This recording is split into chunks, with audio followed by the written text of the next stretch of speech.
My name is Daniel Robinson. I attend AC Flora, and I'm planning to major in geology at the College of Charleston. Good job.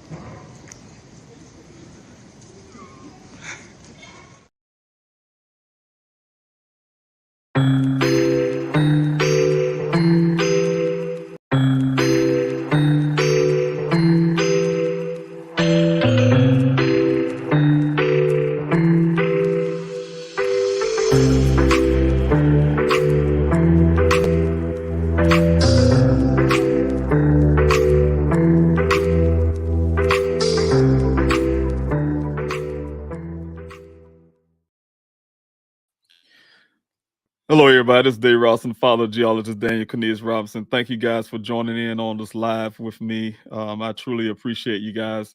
You know what? I cannot be doing anything to help locate my son without you. So, like I said, I'm just really grateful that you're taking the opportunity and the time to just share your time with me on this live. So, I'm trying to get some things together, you guys, to see I'm still working on. But just so thank you so much. I see some people joining in right now. Looking at some that's here on the Instagram side. I really appreciate the guys, you guys that's coming off the YouTube side as well, and those who may be on Twitter and Facebook. I truly appreciate each and every last one of you. As always, just want to say Happy New Year to you all. You guys, I hope again you had a wonderful time with your family and your friends, those who you really care about, that you love. It's very important to share that time with family. I'm a person that believes that, we try to do everything we can to spend the time that we need without the due time that we need with our families. Again, the holidays is the perfect time for that.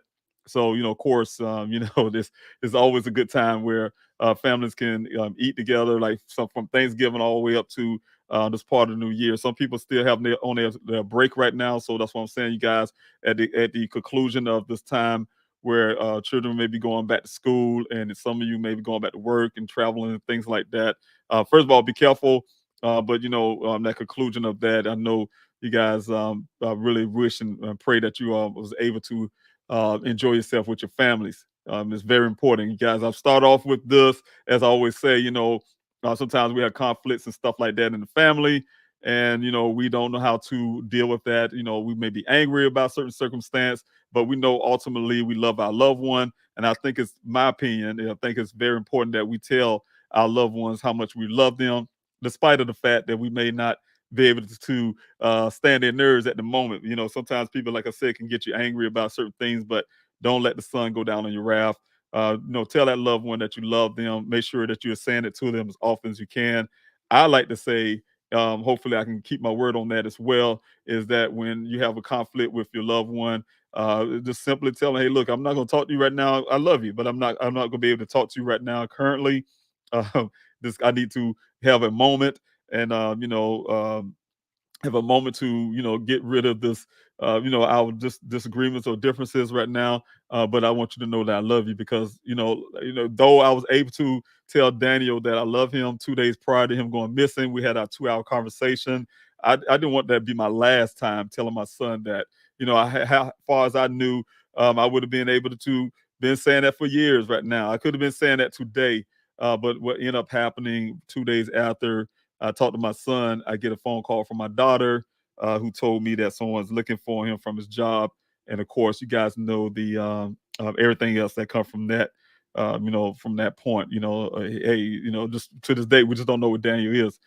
So, again, you guys, it's a very big problem in this country. It's something that I've been advocating to try to get changes done in the way that law enforcement handles cases. You guys, apologize. You see me looking down. I'm trying to make sure this internet and everything is going to be working correctly for you guys as I talk.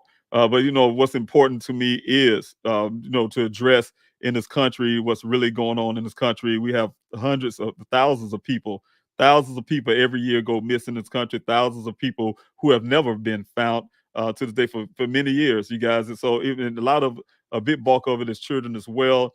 And a biggest bulk is those of color. So it's a big problem, you guys, in this country, when you can have the country being able to find a person like me. I was in Afghanistan fighting against the Taliban, and we could find someone like Osama bin Laden in Pakistan, in somebody else's country, but somehow we're unable, with all the technology in 2024, we're unable to find American citizens in America, you guys. So there's no excuses for that, in my opinion. And I'm trying to do everything I can in my power as one of the citizens of the United States is to put my voice out there and speak on those things and see if we can get some changes done in the way law enforcement handle cases, to the funding. I mean, with just everything, whatever it takes, you guys, to make sure that we're doing everything we can as citizens of the United States to get this thing right. Because sometimes it seems like it goes under the rug. We hear about I didn't hear about missing person cases like that until Daniel went missing. You may hear something here and there. You're shocked, about it, and you're torn about it. But you don't know the details and the extent of it. I didn't know that until I had to go out into that desert with over 200 to 300 people at a time, and those who came out with me, amazingly, had missing person on their own. Some did, and they tell me their stories. I didn't know what was going on in this country until I started doing researches and found out. So we're gonna talk about that a little bit real quick, you guys. I'm gonna add this to the screen. Missing in America, you guys, in this country again. It's a big problem. It's something that we have that's going on constantly in this country. According to NamUs, you guys, the National Missing and Unidentified Persons NamUs database, which is funded by the U.S. Department of Justice, more than 600,000 people go missing annually, guys. Approximately 4,400 unidentified bodies are recovered every year. That is crazy, guys. That is crazy and scary at the same time. Because people don't just disappear, you guys. If you start seeing that kind of number coming up, you guys, we have to ask questions. Like, what's going on? Because people don't just vanish off the face of the earth, and we know that. Some people may want you to believe that, but it's far from the truth. We just don't vanish away from off the face of the earth, and we're not going to accept that as an answer or just or something we just look over. This I call it a problem, a big problem in this country. So, of course, we need to fight for these missing loved ones that's out there. Thank you again. I see a lot of people coming on the Instagram. I wanted to do the live through the Instagram as well, because normally I didn't have the Instagram credit, but they starting to let us do that with the platform. So I'm really happy about that. So now the Instagram is included with the TikTok and with the Twitter, X, and also the Facebook and YouTube. So thank you everybody who is on Instagram and joining in on this live. I truly appreciate that. But continue on, you guys. According to the U.S. Department of Justice, National Missing and Identified Person Systems, there are 22,740 people missing people in the United States as of February 21st of 2023. And this year, guys, I'm going to get those numbers, and we're just starting this year, and you can imagine, you guys, how many people are missing. Because this number I gave you guys in February, that was last year, you guys. And then, you have to count those people that went missing from that point on to where we're at now, starting this year. And those numbers are still climbing, you guys. Every case of the missing is urgently important. You guys know that how I felt about what happened in Daniel's case. We didn't see that sense of urgency. You guys, from law enforcement. I haven't seen that urgency from the news media as well. I had to, which I was very grateful. I had Nicole Griggs. She was a local news reporter in Arizona, and just had her, and also Josh Sanders. He's no longer in Arizona, but he was definitely the champion. He's the first one that actually gave me an opportunity to get Daniel's story out there. So this really that's on the news side, but then I have other people, you guys, as well, that was out there to be champions as well, to help me get Daniel's story out there. I'm telling you guys, if it wasn't for a few select people, and it's some out there, you guys, but the news organization, I was unable to get those the attention that I would need for Daniel's case. But we also had the radio personality, you guys, in Arizona, Phoenix, Arizona, Mr. Floyd Galloway. He's well known in Phoenix. You guys can check him out as well. He started off with an AM channel and went over to FM. It was more of an internet thing at first, but he was able to get the Daniel story out there. Get me out there to his studio and get the story out there for Daniel. So those was the key things at the beginning, but the urgency wasn't there. You guys had to run to try to fight really hard to the news channels, to the radio stations, to et cetera. You guys being out there pushing really hard, just trying to get Daniel's story out there on a national level, because it was very important to me. I had understood early, you guys out there in that desert, that I can't just be in the desert searching for Daniel. I'm searching for him everywhere. I've been out in the cities after I left the desert. Had a city search, been out there in that city, getting the big flyers out to these hospitals and mental health wards and homeless population. Phoenix and Arizona have a big homeless population as well. So I've been doing all that leg work, but at the same time, I know it had to go further than just Arizona, guys. Arizona's a nice sized state. I want to get all across the state, as well as getting all the adjacent states that's tied to Arizona, as well as going over to the East Coast. We're from the East Coast, so that story had to go out there. But not one case is important than the other, you guys. But there was the disparities there. The urgency wasn't there in all kind of manners. However, there are alarming statistics that cannot be ignored.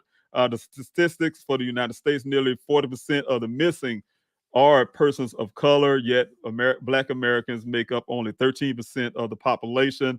That is crazy, you guys. And it's another problem. It's another problem we need to look deep dive into and see what we can do to change that. I will be working on that as well. These people of color are people like my son, Daniel Robinson, you guys. As you guys know, Daniel has been missing since June the 23rd of 2021 out of the Maricopa County, Sonoran Desert. He's a geologist working out there. He came from, we're from, like I said, from South Carolina, you guys. He graduated from the College of Charleston. For those who don't know Daniel's story that's watching me now, graduated from the College of Charleston with honors, you guys. Decided to take his career and his life out into Phoenix, Arizona, where he landed his first job with a company called Matrix New World, also called Matrix Southwest Groundwater.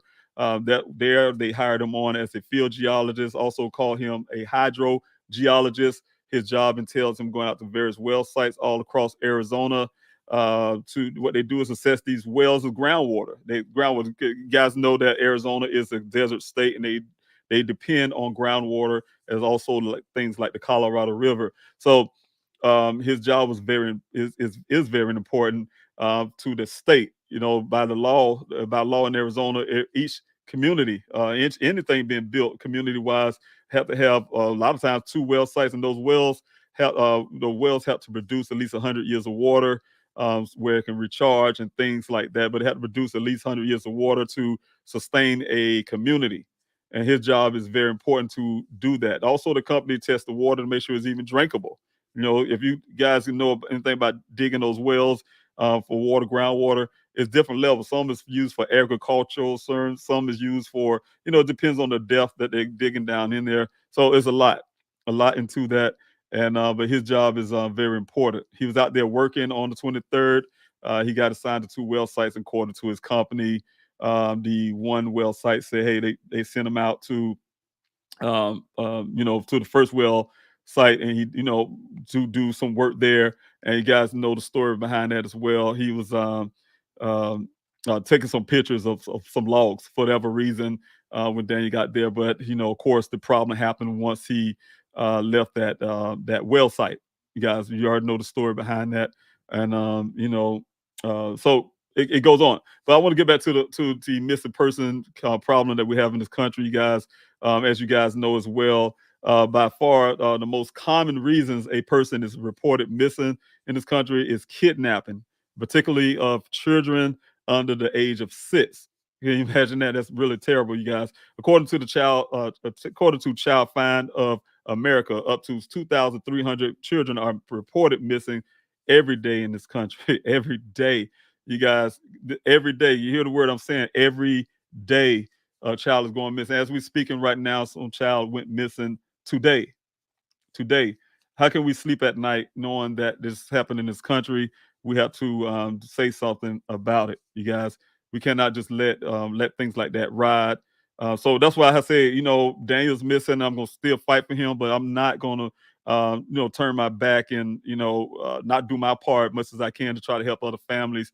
I know the devastating factor that happens when you don't have anybody. You don't have nobody have your back. You don't know what to do, etc. So it's really terrible, you guys. So that's what I'm saying, you guys.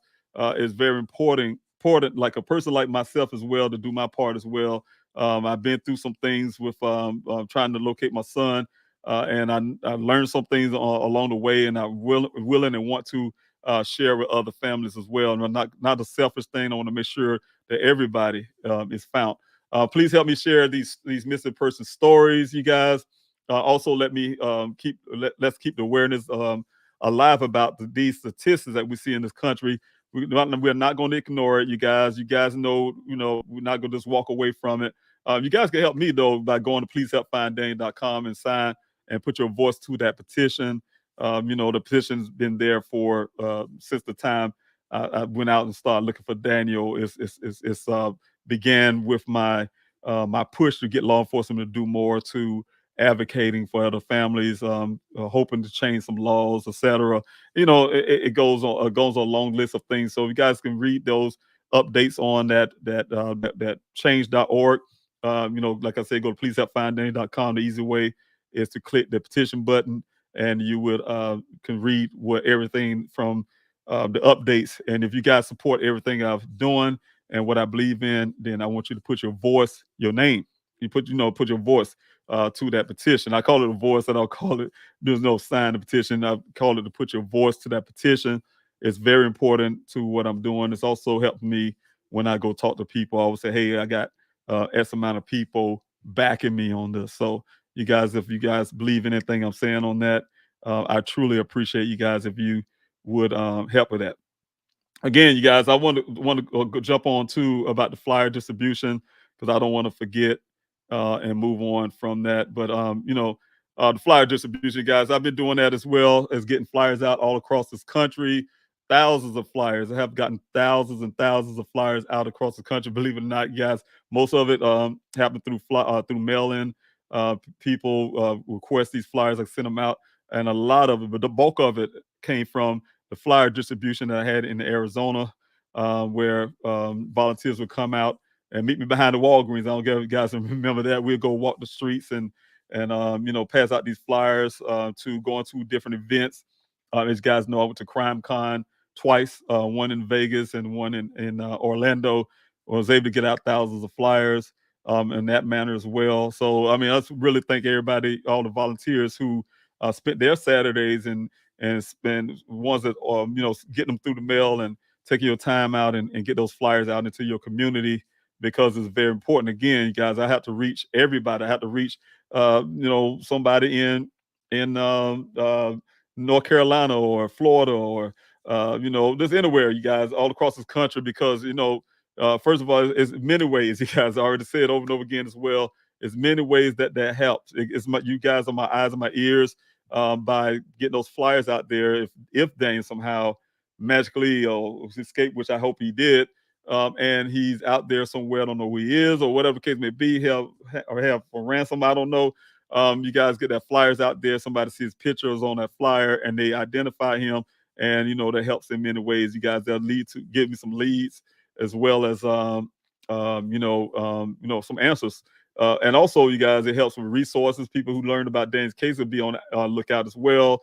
And they start following everything I'm doing here, and they help with resources for me to keep my fight, and keep me in the battle. You guys, keep my boots on the ground in Arizona, etc. I really truly need that as well. But also the information is there. For those who don't know about Dane, don't know how to help, the information there. You got the QR code that's there, as well as the information on how you can help to the tip line, you guys. As you guys know, the tip line is there 24 hours, 7 days a week, live operator, take a call. If you don't want to talk to nobody, you can just text the word tip to it, and you still can remain anonymous if you like. So, again, the flyer distribution is very important. So if you guys want to help, go to contact me at pleasehelpfinddaniel@yahoo.com, request those flyers. Or if you guys want to do it a type of donation, go to pleasehelpfinddaniel.com and hit that PDF button and download the PDF and print those flyers out and get them out into the community. That would help tremendously. I'm going to do it again, you guys, but this is the flyers where they look. I have them in a size of a postcard. Again, I'm not telling everybody who will go out on the website and print them out yourself. I'm not telling you how to put them on a postcard. I just telling you the reason why I changed it to a postcard. I used to have flyers. There's really huge. But the good part is, guys, I have both sides. If you guys, those who ask for the flyers through the mail, if you want the regular size of a notebook size paper because you want to pin them up on a pole or something like that, I can send those to you too. But request, you have to literally request that. But you're saying you want flyers, I would send you these. And the reason why, like I say, they're PDF size, postcard size, is because I used to have them big, and the thing was I used to have them laminated, and people would not be able to carry them around. They would carry them around everywhere they go. They was only good for like storefronts and things like that. So I was reaching out to the homeless population, like I told you guys before, and giving people bulks of flyers. It's easy to carry them around. You can put them in your pockets, so they're so small enough to put in your pocket, back pocket, front pocket, whatever, and also your pocketbooks and things like that. So it's more convenient. That's the reason why, you guys. And I want to make sure that these flyers get out there. I was able to even take them to the airport. When I'm going to the airport, every time I'm waiting on the flight, those empty seats, I just drop them all across the seats and put them in the back of the chair of the airplane. I mean, just different things, you guys. And so to be able to get them out there, to get Daniel's story pushed, and that's what I'm working on. So again, you guys want to help that way, you can go to pleasehelpfinddaniel.com, hit that PDF button for the flyers, and like I say, it's a form of donating, because I know it costs to print. It costs me to print. So it costs to print. So I understand that, you guys. So if you guys want to help that way, that helps me out, logistically and everything else. So I truly appreciate your donation on that. But those who rather for me to send you flyers, please help find Daniel at yahoo.com. Request those flyers and get your information to have those flyers sent out to you. And again, I appreciate you in advance for being able to help. I want to talk about one thing as well. My justice for Daniel. I put this up before, you guys. Justice for Daniel. No justice, no peace. We demand action in this case. And Daniel, you guys, have been over 2 years. It's been past 2 years, you guys.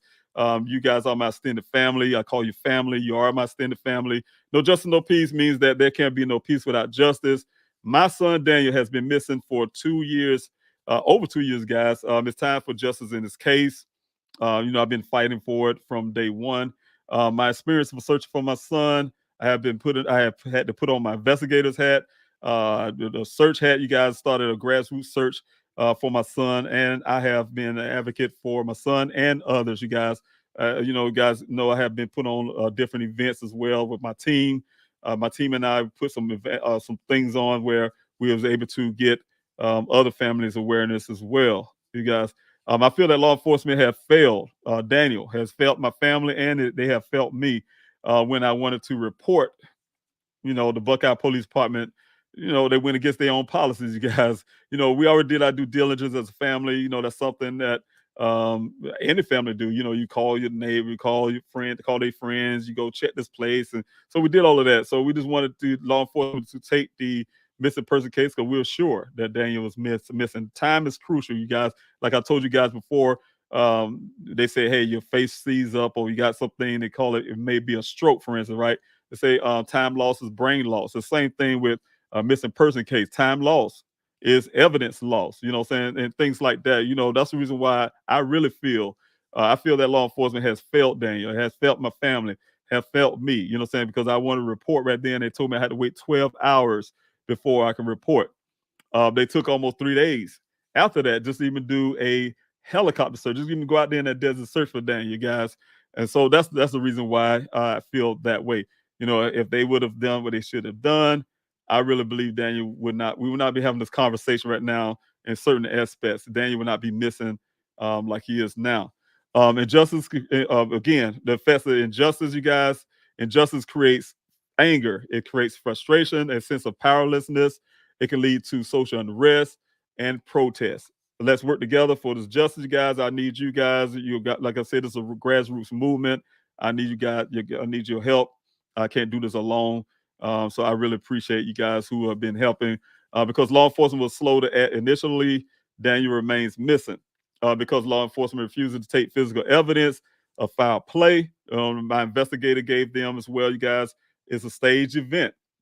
We know the vehicles placed there is a staged event, and we want to make sure we do everything we can to find the truth. You guys, I'm holding all the stuff that law enforcement gave me a few days after the vehicle was found. They gave me everything marked for safekeeping. They didn't do any forensics at the scene. I had to force them to do the little forensics they did, swabbing the steel wheel and the shifter. They said that's not a complete forensics workup. I talked to many forensics experts. No, you need to treat that crime scene as such as what it is. It's a crime scene. We have evidence of foul play.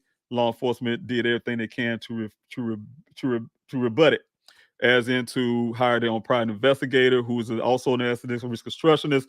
On the difference between his and mine, the law enforcement and my accidental reconstructionist, we gave them all the information that they needed, hard physical evidence of foul play. They rejected it. What they did is waited a month to get themselves together because they was telling me that vehicle was there for 30 days prior to even doing any kind of assessment. They based that on a hard hat filled with water. You guys probably remember that. And what they did is waited over a month later, hired their own private investigator, and to rebut what my investigator found. This guy have never seen Dane's vehicle, never touched it, never physically did anything to it, never seen it. I don't know what it looked like other than pictures, and made a full page on that report, on the police report, of his findings or what he think happened at the scene. And so again, you guys, that's what I'm saying. That kind of thing, you go outside of normal protocol from law enforcement. That's what we get right now is Daniel remaining missing. So I really believe that, again, you guys, because the law enforcement was slow to act. Initially, Daniel remains missing. I really believe that's the reason why he's missing, because law enforcement refuses to take the physical evidence that we gave them foul play. They refuse to even do the forensics, guys. Can you imagine them not doing forensics? We're going to talk about that a little shortly, but they're not doing forensics on the scene because I tell you guys, I recorded myself talking to law enforcement, and Detective Biffin told me before got that vehicle was found. He told me on the phone why he felt he shouldn't do any forensics on that scene. So they didn't. They also told me that in a meeting, recorded meeting. I had a member of the NAACP with me. You guys know Larnell. I have a solution for this problem, you guys. I demanded at the Buckeye Police Department. I'm still doing this, guys. The Buckeye Police Department released my son's case to an outside agency that would bring results. It's just too long, you guys. We don't have anything. Since my son went missing, the Buckeye Police Department has not found anything to bring us, my family, and you guys as well, that's concerned about my son's case. Didn't bring us any closer to answers. Gave us more questions than answers. They do not have the available cell phone pings that we asked for as a family, the traffic camera footage that we asked for as a family, nor do they have the location of from the Uconnect, you guys. It's like an OnStar in his car, his vehicle. Everything we have asked for, somehow they magically said they couldn't get or it wasn't available. Everything that can help in finding Daniel seems to be conveniently blocked by the Buckeye Police Department. Everything. You know what I'm saying? I can go through those reasons why I say that, and then you guys can fully understand.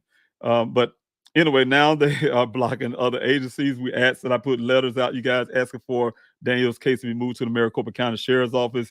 Who is better suited to handle a case like Daniel's? We have to fight for this outcome. That's why I'm asking you guys to help me in what I'm trying to do. And I'm reiterating this tonight because it's very important to me and my family. It's important to me, you guys. I had to go through changes, you guys. It's emotional change. Some people look at it and say, Miss Robinson, I don't know how you able to do this long and things like that. It's not easy, you guys. I don't know what people can see, but the feelings and emotion that's inside, man, is very terrible for us to go through as a family. It's terrible for me to go through it as a person who's been out fighting for Daniel with my boots on the ground, standing in the forefront, fighting for my son. Very hard and terrible, you guys. We were peacefully protest in two forms. And I'm saying two forms, you guys, because one is pending. I created a mail-in protest to get targeted departments' attention and action. We cannot allow these police departments to push Daniel's case under the rug. We cannot allow it, you guys. A lot of these cases are deemed cold cases when indeed they are not. cold cases. How many times you have seen stories where some two-bit detective works at a department and called us, say that's all the leads, like they said one time on their social media. I got copies of that as well. We have no more leads to follow. We have nothing else to go on this case, like they're saying now about Daniel. And I'm holding things that they need to take. But anyway, how many times we've seen cases where law enforcement would say, "Hey, we don't have any more nothing to fall on, no more leads or whatever," right? That detective end up retiring somehow. That person still remained missing, for instance, and then here it is, another brand new, fresh out of wherever they come out of the academy, detective who got raised up, came up through the ranks, and became a detective. He went into the same closet they took this case, dusty closet with a dusty box, and went into that closet, evidence closet, and pulled this box out with this information. Say, "Hey, I'm gonna try to work on this case," and they work on the case, and a month later they solved it. They found out the person who did this and that and blah blah blah. The evidence was already there. The evidence was there. They just stopped. They just stopped when short of getting those answers. And I'm not gonna allow that to happen to my son. I'm not gonna allow that to happen to my son's case. I can't do it for everybody. I'm trying my best to help everybody I can, but my priority and my what I have to do as Daniel's father is fight for Daniel, and I need you guys' help. And I know other families need your help as well. So please, we got to join together and try to help families, as well as, like I said, I'm an advocate for Daniel, and I'm trying to make sure that his case remain the way it should be, and it's not a cold case. Far from a cold case. I just need to convince and make sure that law enforcement do their job. I'm holding forensics that need to be processed still, and we're going to make sure we get it done, you guys. Create a mail-in protest to get the targeted department's attention and action in this effort. If this as an effort doesn't encourage law enforcement to do the right thing, guys, get the forensics done, the evidence from the crime scene, that I'm paying out of my pocket, guys. Monthly, had to pay for this stuff to be held. I had to go through Google searches and to everything else to learn how to maintain evidence, you guys. And I shouldn't be doing that as a family. You guys see what I'm saying? I'm doing law enforcement's job. We will, say if we don't get all that stuff, you guys, done, we will have to move this to a physical protest. And, guys, I will be pushing that for this year as well. We have a new person coming in for the Maricopa County Sheriff's Office and in Arizona, and as well as the Buckeye Police Department. They're not leaving unscathed because they want to change the new chief. The chief going to retire, and then Sheriff Pinzone saying he's not run up for re-election. No, Daniel's case is not going away because they are going away. You get what I'm saying, you guys? So I'm still going to continue to fight for that. So this is grassroots movement. You guys, I truly appreciate each and every last one of you that have been, like I said, fighting in your own behalf, sharing Daniel's story to you name it. You guys, I truly appreciate each and every last one of you and everything that you do from just anything, man. You guys have been helping me on the true crime side. You guys sharing Daniel's story as well, helping me on, interviews and things like that. So I appreciate everything. But I want to put out some facts real quick as well. I hope I can go in the chats and say hello to some of you that's in the chats. But I want to put some facts out as well, you guys, so you guys can see this as well. It's very important.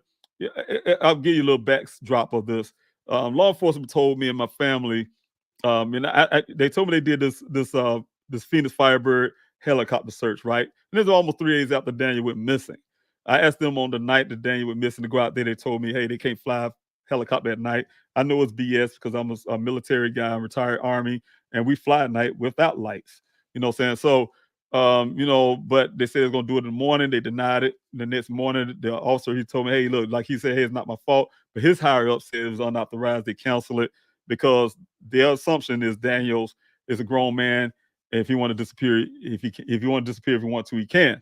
So they rejected it. My auntie from Pennsylvania did not call them, and whatever she said, she convinced them to send. They said they're gonna get a helicopter out there.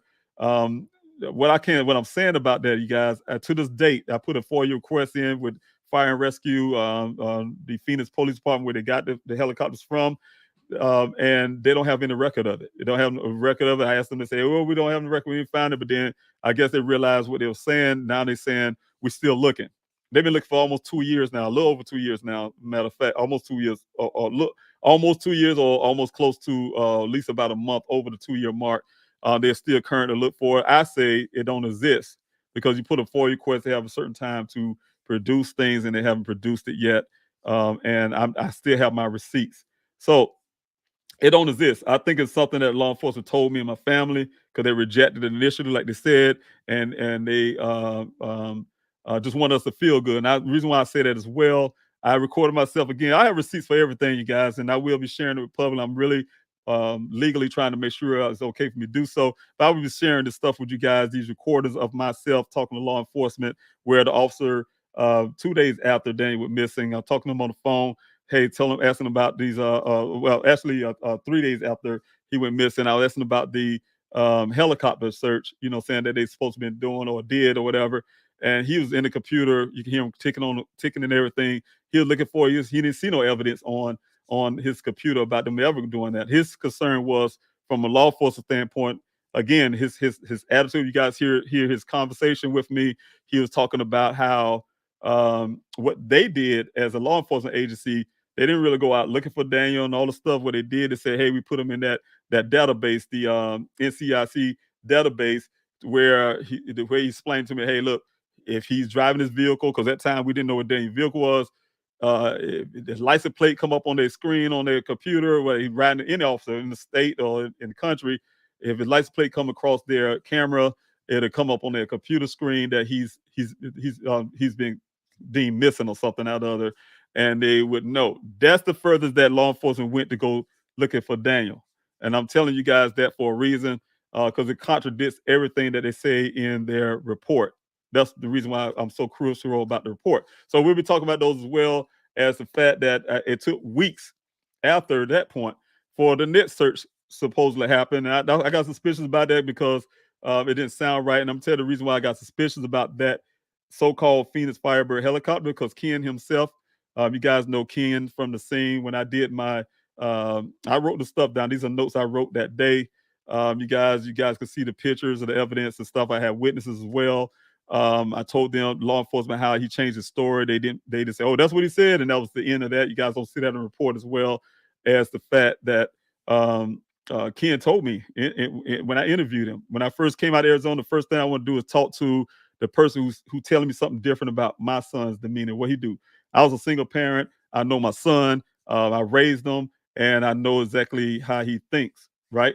As much as I can, I know much as I can as a parent. So the thing is, you guys, I sit there and listen to this guy tell me, when I asked him, I said, hey, asked him, I said, look, Ken, were you here were you here all week? He said, oh, yeah, I've been here all week since Daniel been missing. He still was there. So I've been here. I have, he said, I've been here every day, right?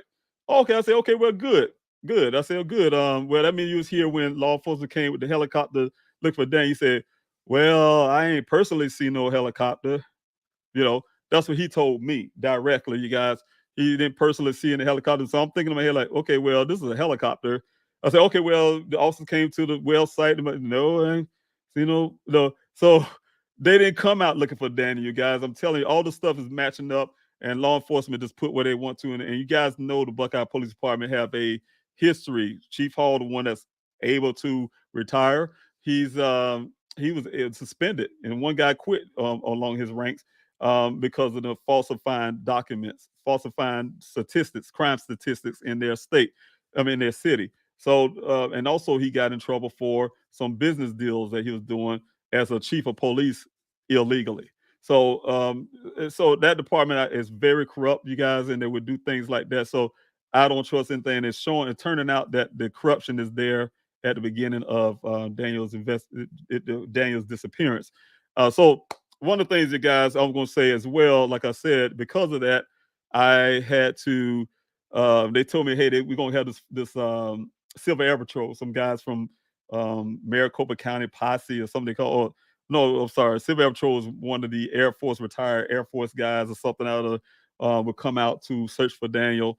And I asked to be a part. They said, no, they don't really know. He'll ask, but he don't know they'll let me be a part or whatever. So, okay, good. But I surprised them. I asked them when they were going to do it.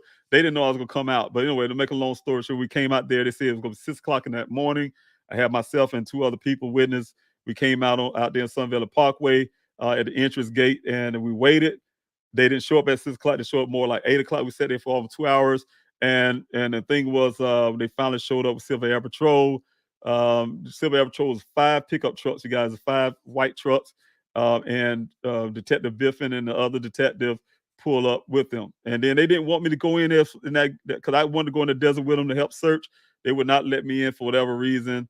They said, "Oh, you can't let," and they blocked the gate. They used a vehicle. One of the vehicles lost because it's like I said, they used a vehicle and it was like 2 persons per truck, and they used one of the trucks to block me in, so I wouldn't be able to come in to see what they're doing. Right, so they got out there in the desert. We waited for a while. We seen the aircraft come back and forth. Just one flyover. You know, what I'm saying, when I say one flyover, you guys, it's going back and forth all from south to north, and that was it. Right, but they came out in the public and told you guys that, hey, look, we searched this area. Some will see where they actually marked where the vehicle probably would be at. They marked it on their map already, like pre-thinking, like, hey, you know, this vehicle will be here on the 19th, you know, when it's found. But anyway, besides that, I still have a copy there as well. Besides that, they say they searched this whole area by air and ground, right? And then when people asked the question, they came to people on the public because at that time, that's when things started picking up for Daniel case. You guys have been on a national level, and the reporters are coming in and asking the Buckeye Police Department, well, how can you have missed this vehicle when the vehicle showed up, you guys, on 19? How can you miss this vehicle if the vehicle was there for 30 days? And they said, well, and it's in a recording with them as well. They said it's because the terrain is rough and it's high and, you know, it's hidden, right? The vehicle is hidden and it is easily missed, right?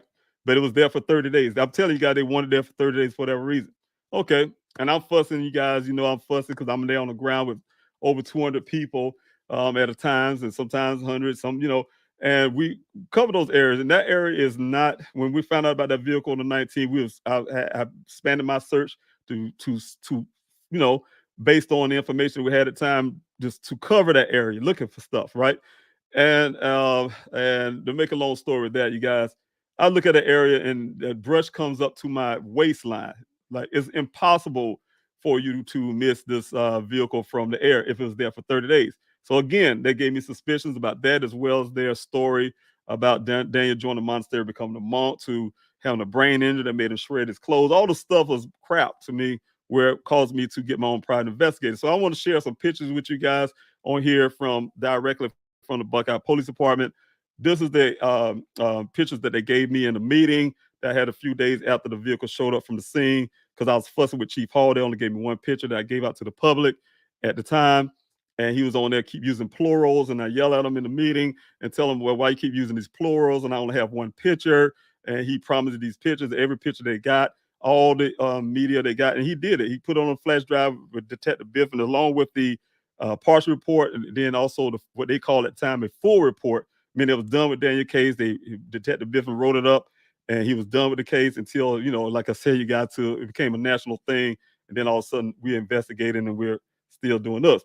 But the thing is, what I'm saying is, guys, they give me this picture, and it's consistent with the rancher, with his stories, you guys. I can keep going on and on. I will put all the stuff together for you guys.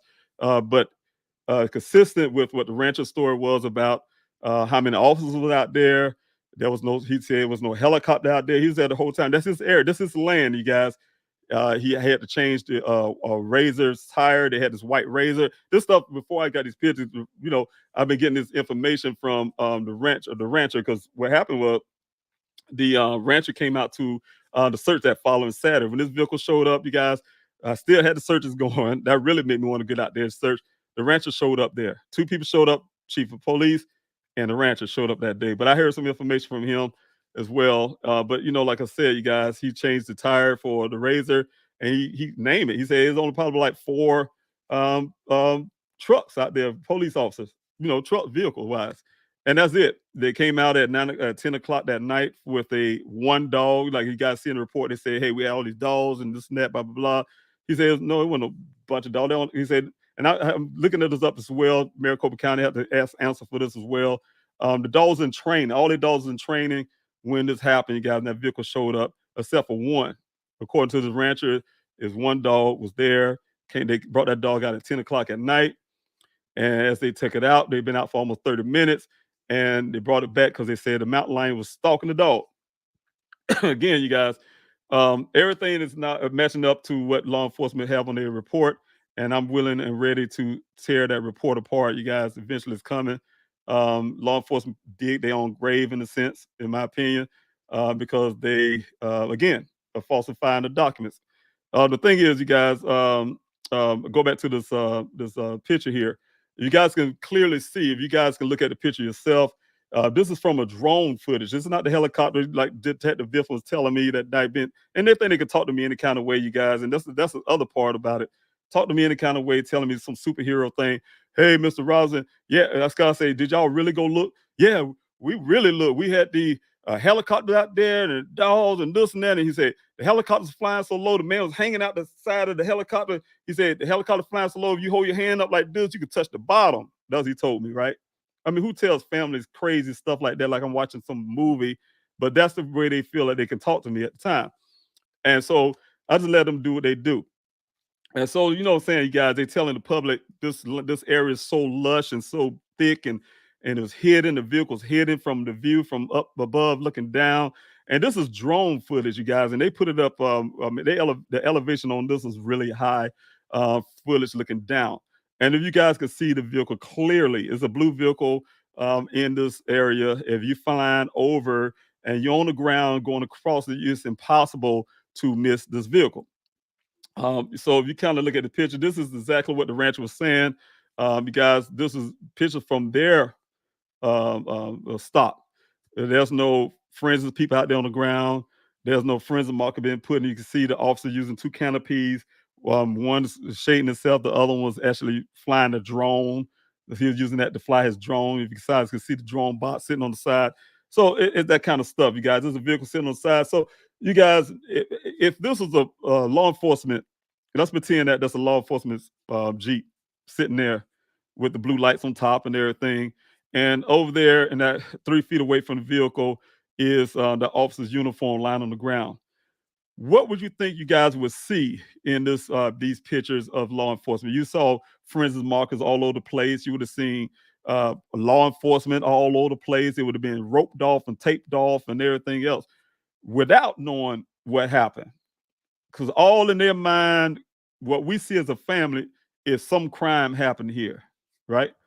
Based on everything we know, this man was at work. His law enforcement officer is at work. Some guy that he went through the desert. He ran into this dude named Ken. He said, "Hey, I was talking to the officer, and the officer just drove off, went south, and I went behind him, and he went further out in the west, and they found his vehicle out there in that Sonoran Desert in the ravine. And all of a sudden, magically, the radio wasn't working. This wasn't working. They had no GPS coordinates and all the stuff they claimed, right? But this is the way they found that vehicle. Come on now, you guys know the way law enforcement would be handling this case. That's what I'm fighting for, you guys. That's what I'm fighting for, Daniel. The same way they treat other law enforcement officers, their own, they're blue. I want them to treat my son just like that. I'm a veteran. There's nothing, and I'm throwing it out, but not saying that no, they should treat Daniel better than anybody because I'm a veteran. But I'm a veteran that fought for this country, almost died for this country. And you know, I ended up having missed a son. We've been trained to not leave anybody behind, not leave our fallen comrades. We would not. And one thing about the U.S. Army, we would not leave anybody, any of our people behind. But yet I see this guys here would try to leave Daniel behind. You know what I'm saying? He's an American citizen. And, you know, also he's a citizen of Arizona, you know, Phoenix, Arizona, as well as when he went to Tempe, Arizona. He's working out in Buckeye, Arizona at the time with Maricopa County. And this is the kind of treatment that this law enforcement agency is willing to do. No forensics on the scene.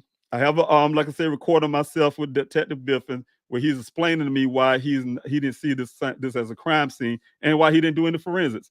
I have recorded the meeting with Chief Hall, Larry Hall, and his whole crew where I asked for them, did they see any blood in the vehicle? No, we didn't see with our eyes in the blood in the vehicle. I said, well, how you know blood wasn't there? Somebody wiped it up.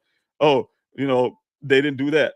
How you know he was driving the vehicle? And the smart remark I get, but like I said, they talk to me in the kind of way you guys can only imagine. Well, it's his vehicle. Of course, he was driving his vehicle, right? What kind of dumb? That's not detective work. That's not detective thinking. because it's anything. You look at the crime scene as well, you guys. If you look at this picture, you look at the glass on the ground. Only glass that burst out of that vehicle was on the driver's door. Every glass. They say his vehicle rolled and flipped and all this crazy stuff they talked about. Yet the roof is not damaged.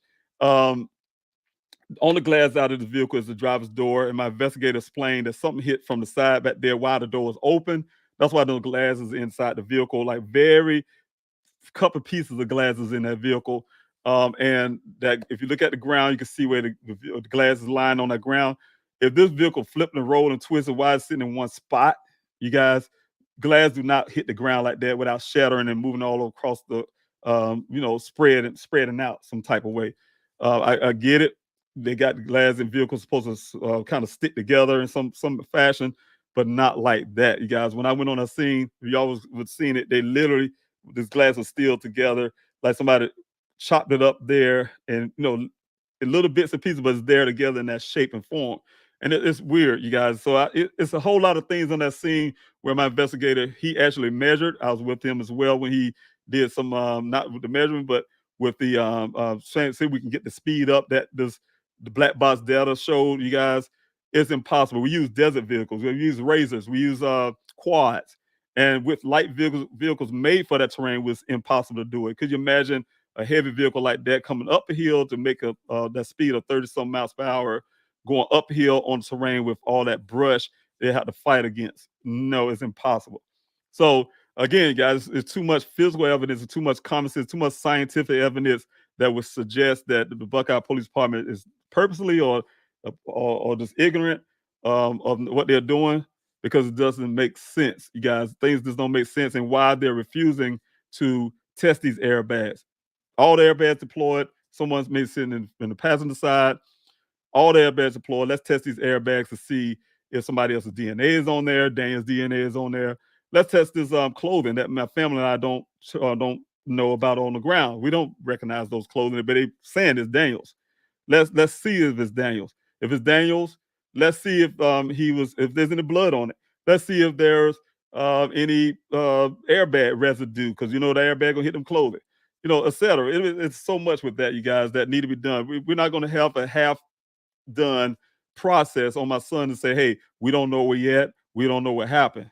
Well, you're not trying to find out what happened, you guys. So that's why I say it's important for them not to be able to do a half job and then walk off unscathed. Saying, no, it's not going to happen. Not on my watch. Not going to happen with my son, you guys. And I hope every family can see this type stuff and fight the same way I'm fighting for your loved ones. Because I'm telling you guys, if you walk away, if you don't show that tenacity, you don't try to help others to help you keep that urgency or that attention on your loved one's case. Yeah, it's easy. It gives law enforcement shade to throw it under the rug and say, hey, it's a something we can't solve, or it's hey, we ran out of leads, etc. So guys, I need your guys' help. I'm fighting. You guys look at what if you want to look at the track record, for lack of words, you can see I've been fighting for over 2 years. I mean what I say, and I'm really trying to do my best, and I really need you guys' help. So again, this is an airbag. Excuse me, guys. That's airbags that need to be done, processed. This whole vehicle need to be processed the correct way. You guys probably recognize this before.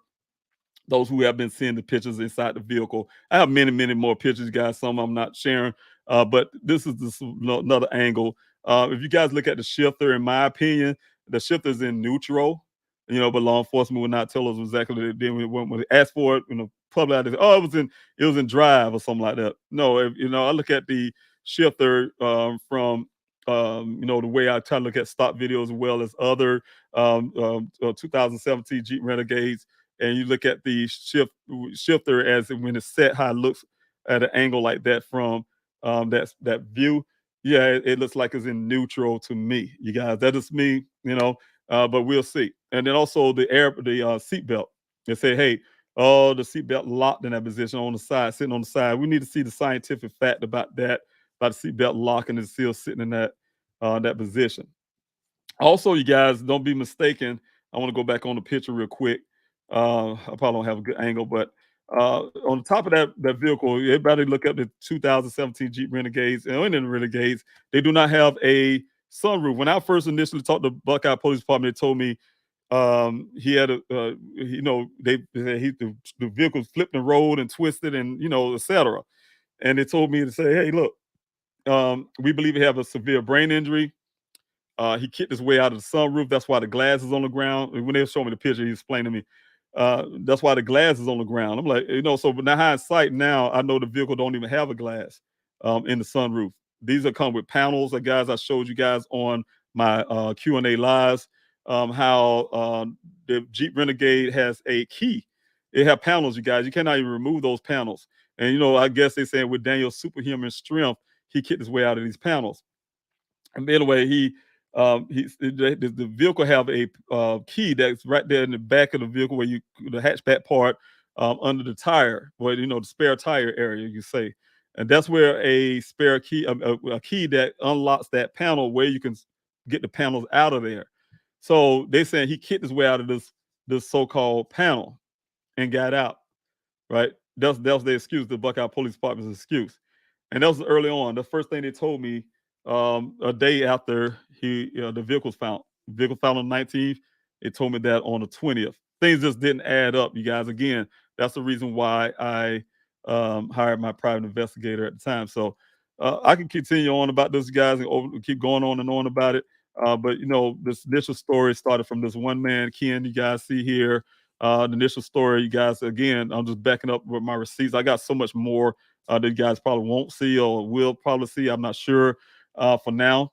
But the thing is, I have so much receipts, you guys, that I'm working through where I had, you can see the pen in my hand, the paper, and taking notes. So I didn't know these things was going to serve me well now. At the time, this was a couple of days after Daniel was missing. I drove over 2,000 miles to get to Arizona to locate my son for myself. And the first person, like I said, after I got my daughter, we did our due diligence with all over different airport, with all the airport, different parking spaces, you name it, just make sure Daniel didn't somehow leave town, which he wouldn't do. But we got to have an open mind. So we kind of went looking everywhere, guys. We did all that work and with the Red Cross, even try to look for the NAACP, etc. But the major thing for me as a father is this man. I hear the story from law enforcement saying this man said that my son came to this job site and he met him on the side of Sun Valley Parkway, right where we're standing right there, by the way. Met him on the side of the road of Sun Valley Parkway. They had a brief conversation, and my son followed him into this desert. They went 1 mile west and 2 miles north to get to this well site. And they've been there for only 15 minutes. My son talking about the weather or something and want to go back to Phoenix and this and that and all this crazy stuff. And then said he just got his vehicle, waved at him, and drove off, never to be seen again. And my question for myself, knowing Daniel, if Daniel didn't want to be at work that day, he wouldn't have came at all. He came to 2 well sites. I know my son, he wouldn't waste his time of, hey, I want to be here while I will go to 2 well sites. I went to the first one and I'm going to the second one. No, and so many things are red flags, as well as this guy told me different stories. You guys told me exact and verbatim what law enforcement said. I mean, I'm gonna tell you the suspicion part, you guys. When Ken came up, supposedly came up, the company told him I was outside of Sun Valley Parkway waiting. I had arranged this whole thing with Daniel's company, Mitchell's New World, who called him and set up where I can meet him. Told him, hey, they say, hey, let him know when you get out to Sun Valley Parkway. I did that. They called him and let him know I was out there. I saw a pickup truck coming up the dirt right here behind them. You guys right there, that dirt area you see there, coming out of the desert. I thought it was Ken. He came up to the car. You guys, I got pictures of this other guy. He's a really heavy set guy. I thought it was Ken, and long story short, it wasn't. I got back his pickup truck to the fence, and he was asking me what I want with Ken, what I want with him. I told him, hey, I just want to ask him questions, that, what the law enforcement told me. This guy, some reason, say, hey, well, come on, I'll take you to Ken, right? And I have a good judge of character, just didn't set right with me, first of all. And then I look at his truck, he had all this food trays, and it was real nasty. And he just pushed everything on the floorboard, and he said, come on in. I said, nah, man, I'm not leaving these these ladies here. My daughter's one, at this gate. And so he was like, hey, look, trying to convince me to come. Make a long story short, he said he'd go ahead and call Ken. So he called Ken, you guys, and he was on the phone. I could hear Ken say, "Hey, answer," and start talking. And I know you can hear that. I could hear their conversation. So he said, "Hold on a second." He pulled the truck forward a few hundred feet. They had finished their conversation, what they had to do, and then he backed the truck back into that space and said, "Well, Ken said he'd be on his way up." Wait a little while later.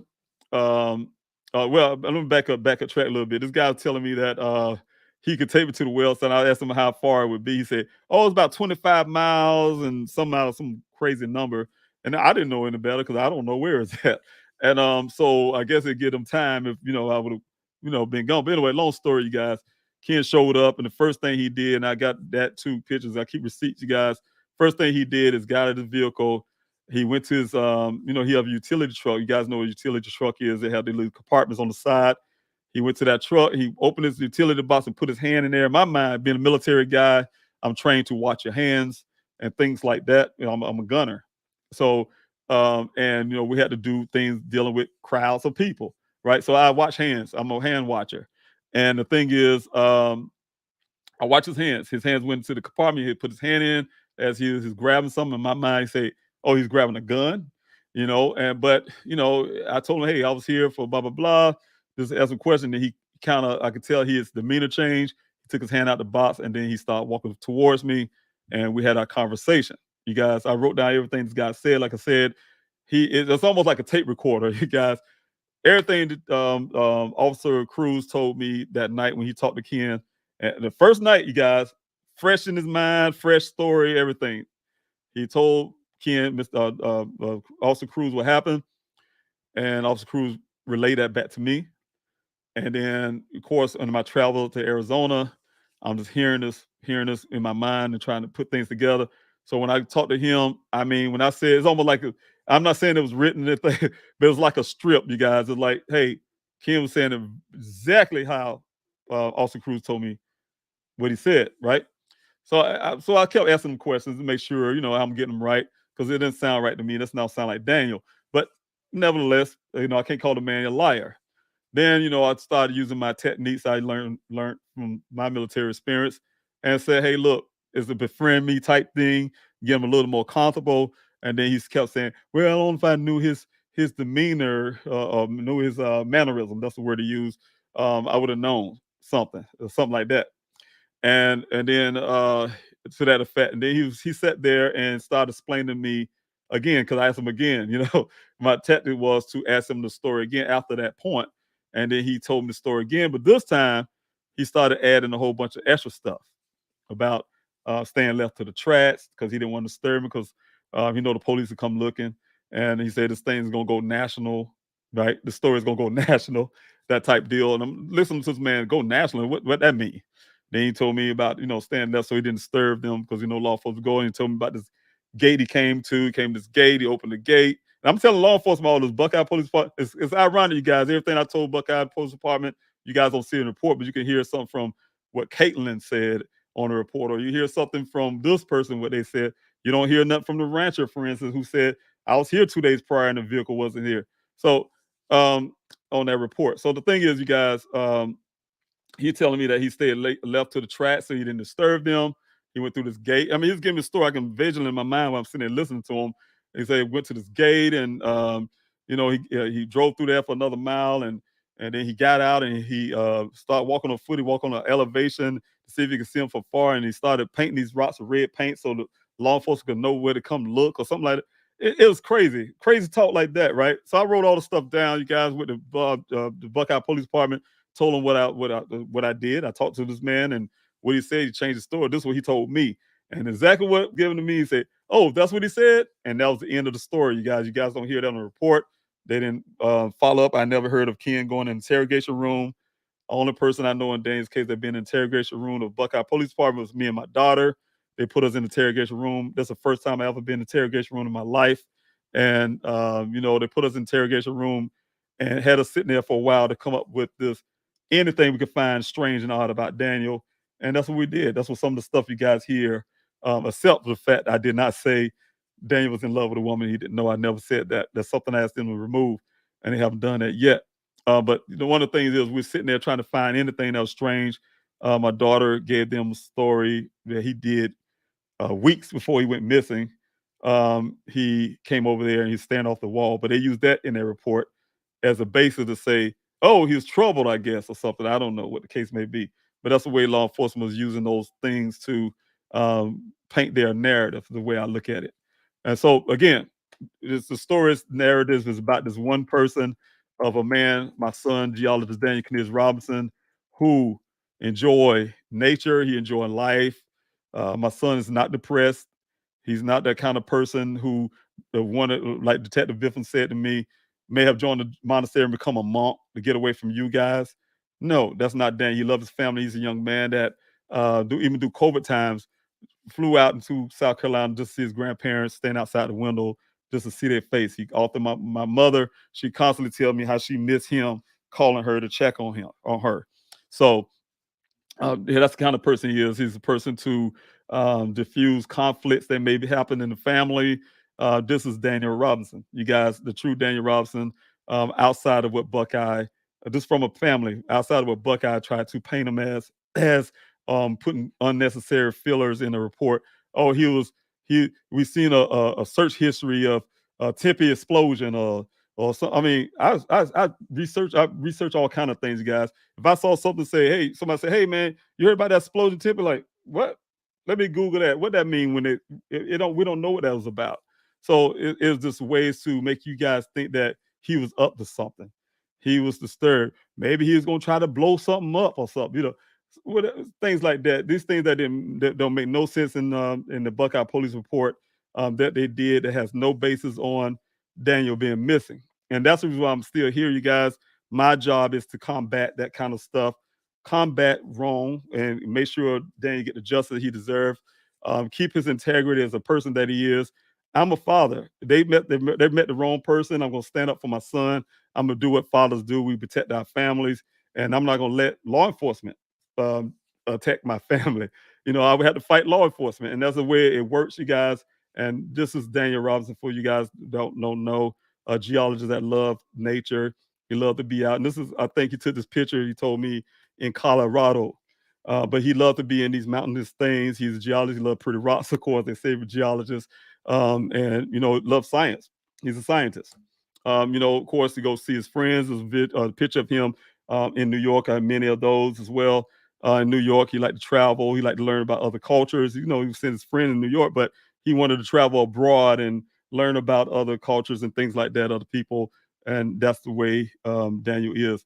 Of course, again, like I said, hanging out with his friends, going camping. He done that a lot. He been doing some camping I haven't been doing with his friends. So Daniel is well known, his friend, well loved with his friends, and he's loved by his family. Again, picture after picture, you guys can see all the things about my son that I missed the most. So if you guys heard anything, you know anything, you got the tip line number right there. I want to say thanks to Lamar when they gave me a great deal on the billboards from the east side of Phoenix all the way out to the west towards Buckeye, Arizona, where I was able to get those those billboards out. For people to get awareness about Daniel's case. And I really want to thank you guys for donating, because you guys didn't donate the way you guys have. I wouldn't have had my boots on the ground. I wouldn't have been able to do these billboards the way I was able to do it. Get these thousands of flyers out, do these 49 weeks of desert searches covering over 35,000 acres of land. I would not have been doing any of that as much as I would like to. You guys, trust me, you guys could tell the way I am.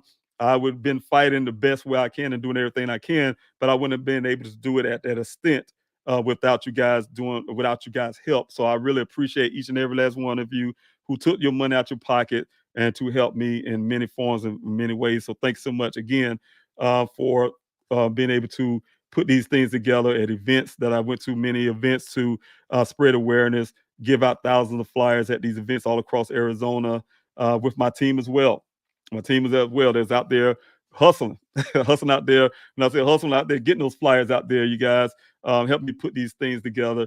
And I really fishy graphics in Arizona, you guys, who helped me get these, like I said, the tablecloths and the banner and things like that, where I was able to get these flyers at a good rate, costly rate. So Really appreciate all of that, you guys. Again, I appreciate you guys for joining in on this live. Again, always not expecting to be on lives as long as I be on, but I have a lot to say a lot of times. This is my son missing, so I'm going to constantly keep battling and fighting and doing everything I can. And when I get into it, I'm gonna keep going. But lastly, before I go, again, you guys go to pleasehelpfinddaniel.com, the website. And this is the petition button, you guys, like I tell you, that you can go put your voice to. They say sign the petition, but put your voice to the petition, you guys. I need that as well. Volunteer on the way, search tab, the donate tab, events tab, and this is the print the flyers tab, you guys. The PDF is there for those who would like to help in that way. It's a form of donating to my cause, is to print those flyers out and get them in your community. I truly appreciate it. Whether you're doing it in postcard size is the word I want to use.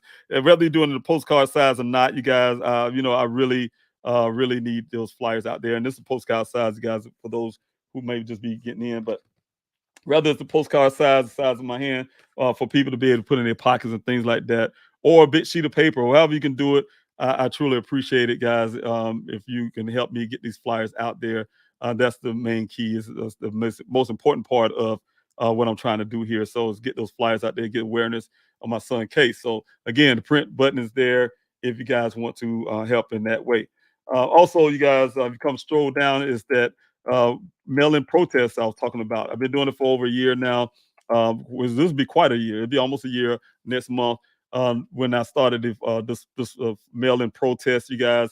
And I have people putting out thousands of letters out there to these agencies, you guys. What you do, those who don't know how to be a part of it, all you do is go to the website here.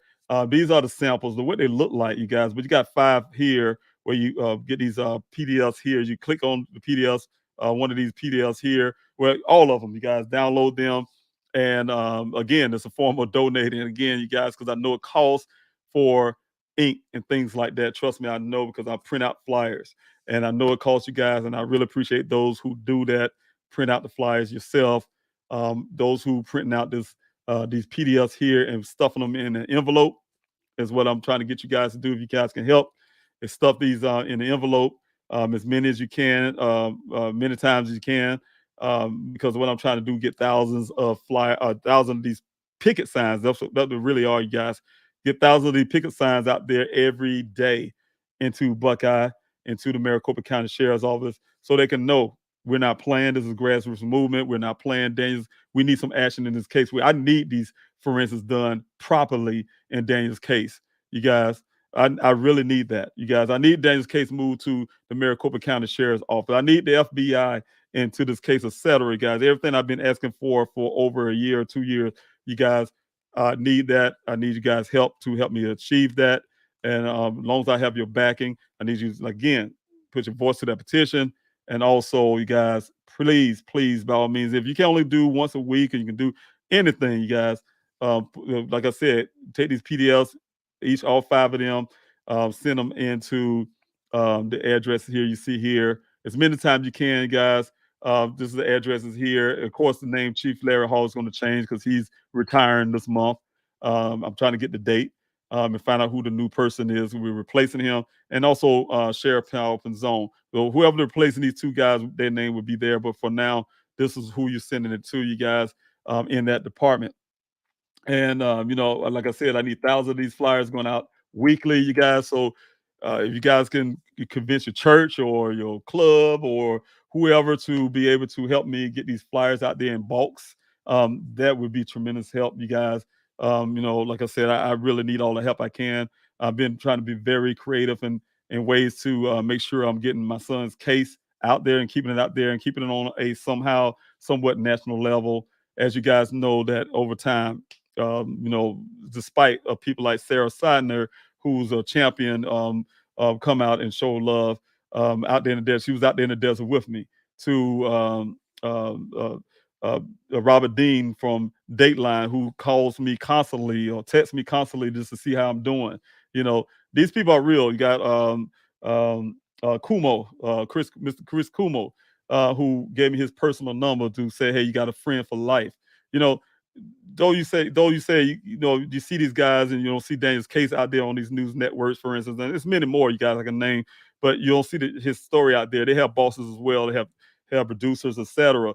And the sad part is, a lot of times these cases, you don't have no new updates. They won't put it on the air. The ones you see on the air for a long stint of time be those ones with the law enforcement actually doing some work, and they find something else. They find something else. They find something else, and then every time you look around, these news agencies say, "Oh, we found something else in this case where law enforcement said this, that, blah, blah, blah." That's not happening in the Daniel case because everything that you guys been hearing update wise came from my own independent investigation. Law enforcement have not produced anything that gives answers to Daniel. My investigation, I hired my private investigator, produced the 46 initial cycles, the 11 additional miles, the red transfer paint. That none of that stuff came from law enforcement. So y'all guys hear all the information you'll hear about Daniel's case. It came from my own independent investigation, things that we found myself and my investigator, who's an excellent reconstructionist, put that stuff together and was able to get information. Things you hear now about the apartment came from my investigation, you guys, that law enforcement refusing to follow up on right now. So again, you guys, again, I just need your help. Again, I'm pleading with you guys to do everything you can, if you guys can. And if those who can, I thank you for just supporting and sharing Daniel's story. That's very tremendous to me. I really appreciate you guys, and I don't take any of you for granted. You guys have been champions, and I really, truly appreciate it. I'm blessed by each and every last one. And so, again, you guys, please help finddaniel.com. If you guys can help, I truly appreciate it, from the bottom of my heart. Again, I want to go to the chats real quick because I'm about to jump off, you guys. And I want to say hello to some of you that I'm unable to say hello to. So I want to make sure I'm doing getting you guys in, like I said, because I'm really appreciative for everybody who's been a part of this effort to locate my son. Big and small things that you do. Like I said, there's no small thing. Everything you guys do is big. Like I say, just sharing the story. I even, like I told you guys before, those who have just been putting kind words there, you guys don't know the difference that make. In the military, we have thing we call keeping the morale up, you guys, so we can continue to fight for this country and to continue to fight for my son. You guys, those words, those kind words that you guys send, they help. Because you can imagine how many, you put yourself in the public eye, imagine how much you get you get the negatives, you guys. I get a lot of negatives as well. I remember Sarah Sidner, to bring her back up again. I remember we was in the desert together, and she says I was telling her about the death threats I had, and and she's like, and the way she said, she's like, "You too," like that, right? And so I was like, okay, looking like what? And she looked at the camera guy and said, "How many you had?" He said, "Oh man, I lost count or something or the other." What she told me was that when you put yourself in the public eye, then you realize how many people out here, crazies are out here, and it's where they come out of the woodwork. Some people drive on other people's pains, and I tell people, families, this all the time, and that's why sometimes families don't like to come out because they're afraid of things like that as well, and they're already going through enough, and they have to deal with that. When you put yourself in the public eye, you open yourself up to all kind of things. The people, all only thing they do in life is sit out and try to find ways to make other people's lives miserable. And so you have to deal with that. So when you deal with, and I'm saying this for a reason, you guys, for those who have missing loved ones or who want to go out and fight for your loved one, it's hard to say and easy to say at the same time. Sometimes you have to grow, you have to make sure you have thick skin, because a lot of times, you hear some things, criticism to whatever, and like I said, I have death threats and things, and here are these bad leads that I had to follow. I had to swallow a lot of stuff, you guys. You have to deal with slow action of law enforcement, or it's a lot that you have to deal with, and at the same time, like a person like me, not being able to take a long pause and grieve that your son is missing. So again, you guys, thank you so much. Again, you guys, I want to say, Esther, thank you so much for being here. You're always there. Yeah, just checking in a little late, but no, but you here right on time. I know these messages probably a little late because I've been running my mouth here, you guys. The edit twin, thanks so much for being here, you guys. I'm trying to rush through really quick. Happy New Year to you, Lay. I keep saying it wrong, but thank you. Happy New Year to you.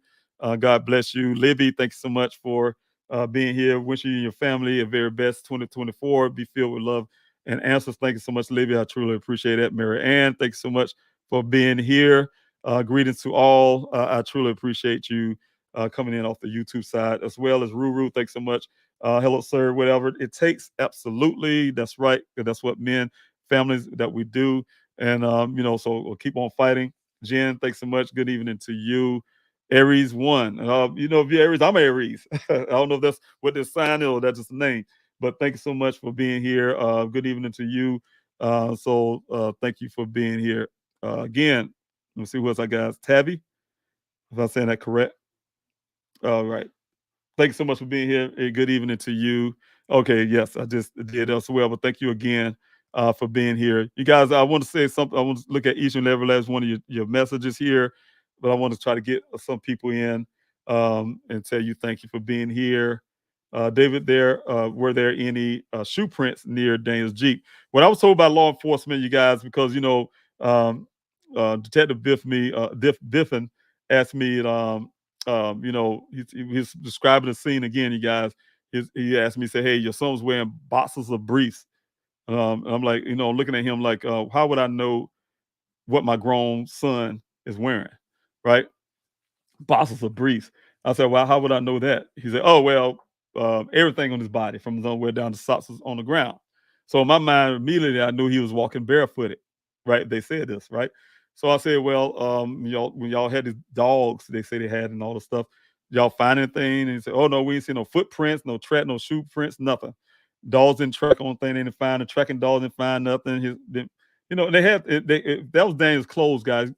I'll say again, you guys, everything is matched what the rancher told me. But if you guys stop for one moment and ask law enforcement this one question: if you had these Maricopa County dogs who was trained to track, and he said they had tracking dogs as well as cadaver dogs, and it was trained to track, as they said, if Daniel had left that scene with that clothing on the ground, that's supposed to be his clothing, right? They have something to go by, and the vehicle itself.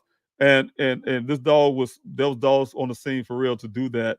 They would have been tracking if he was left there. They didn't track. He told me they didn't track. And that's on the call, you guys. I'm telling you about. They didn't track nothing, right? Track nothing. Nothing. No footprints, no shoe prints. They said, and whatever. Dogs didn't track anything. But even on top of that, you guys, they said they had these cadaver dogs, but yet they didn't find anything in that area with these cadaver dogs. They said, even though the ranch says only one dog was there. Don't know what type. He said what type, but he said only one dog. And then after they left, I had my searches in that area, and we found a human skull. Now, if they had these cadaver dogs out there, why they didn't find a human skull, you guys? So I'm saying everything is so contradictory to what law enforcement says, and that's the reason why I say, you guys see me talk the way I do, and I know it's always sound critical of law enforcement, but it's impossible for a man like me, the high intelligent that I am, and I'm not saying that it's been, bragging or something like that, but I'm not a dumb person. Use common sense and things like God did give all of us that CS, and we can use a little bit of common sense. Things would not, again, you asked Chief always said, yeah, that's a mystery telling Sarah Sidner again, CNN. It is a mystery. We don't understand the 46 initial cycles, right? So you trying to tell me that vehicle's there for 30 days. Daniel's sitting. You got to press the brake brakes in. You guys, anybody know who driving a vehicle? You got to press the brakes in, regardless of you driving a vehicle that had used a key or a push start. You had to press that brake in to crank it, right? So they trying to say again, Daniel's some type of superhero. He's sitting in a car that's lying on his passenger side, cranking it up 4 to 6 times. You know what I'm saying? Against logics and common sense, you guys.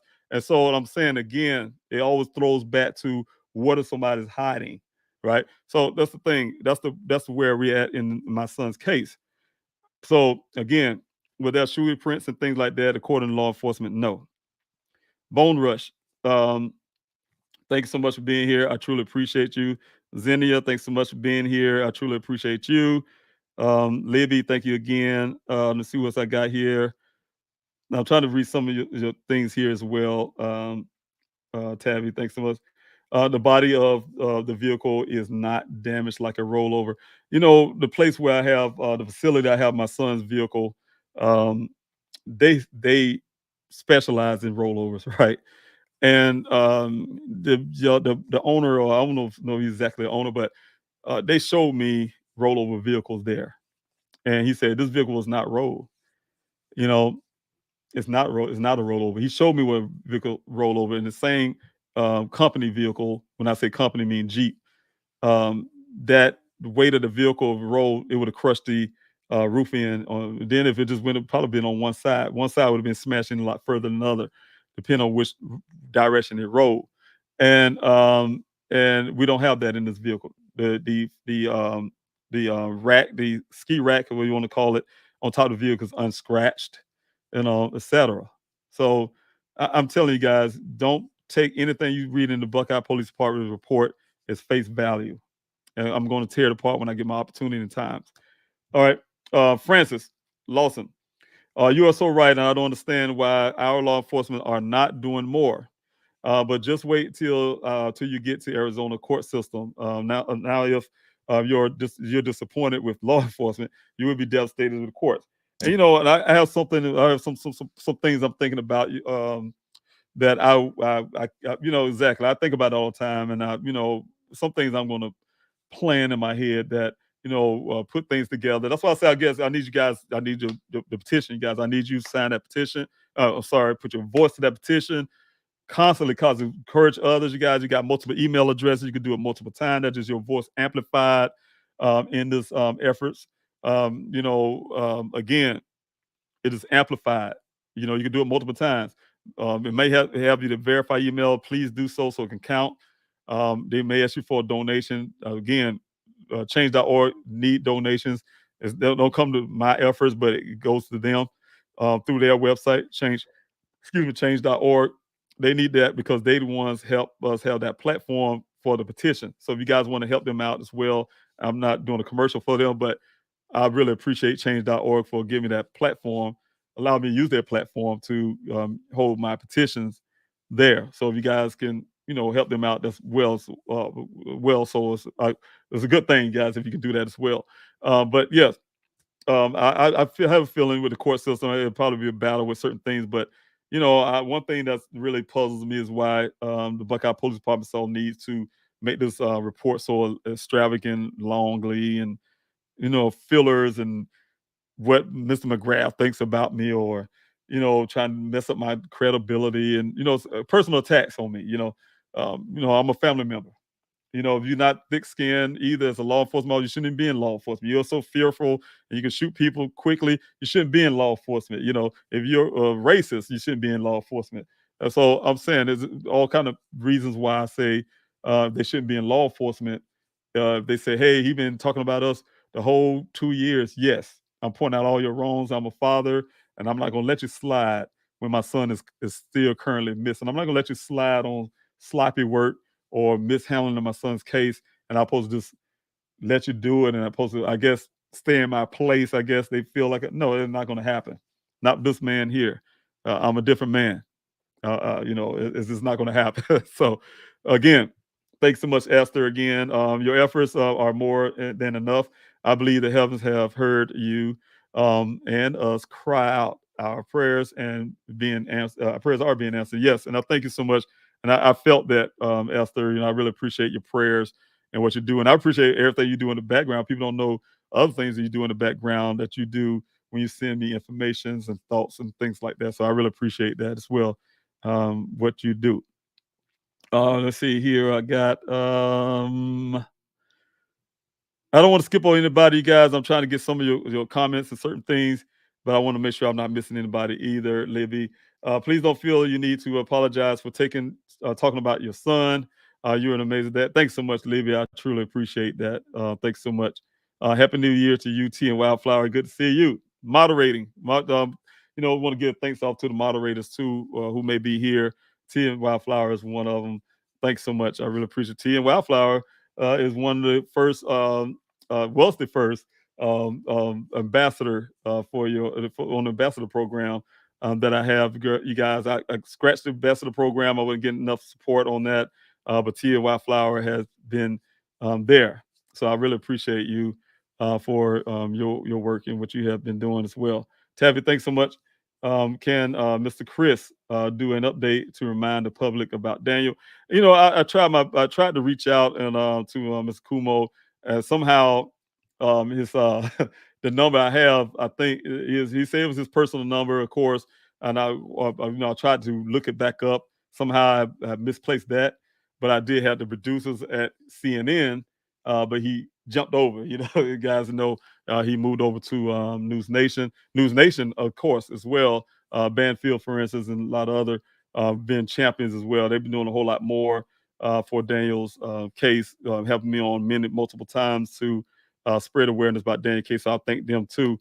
But yes, I was unable to so far get in contact with Mr. Kumo to see if his producers to see if I can get Daniel Case just spoken about. You guys get it back on the air again, and I'll be working on that too, you guys. So it'll be coming. So thanks so much for even asking that. It'll be coming because I'm not giving up on that either. TNY Flower, thank you for putting the website up there. Please help find Daniel.com for those who jumping in. Ways you can help. You can sign a petition. There's a donation button as well as um, the flyers. You guys print the flyers as well as other tabs, events tab, etc. If you guys want to join in the mail-in protest, is on the front page.